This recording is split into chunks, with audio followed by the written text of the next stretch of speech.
Arya Han sebut halu, tak percaya Pinkan Mambo hamil. Arya Han terang-terangan tidak percaya Pinkan Mambo hamil. Bukan tanpa alasan, Pinkan Mambo mengaku hamil tapi enggan tes kehamilan dan periksa ke dokter. Nah, Arya itu mewajibkan aku harus ke dokter kalau ngomong hamil, ungkap Pinkan Mambo. Dikatakan Pinkan Mambo, ia punya trauma untuk periksa kehamilan di dokter.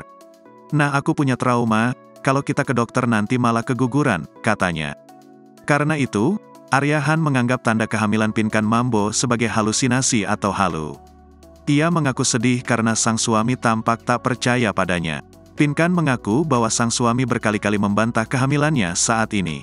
Tapi, Pinkan berkali-kali menegaskan kepada sang suami agar percaya padanya saat ini. Karena menurutnya, yang bisa merasakan tanda-tanda kehamilannya adalah dia sendiri. Dia juga meminta agar sang suami tak membuatnya sedih dan stres.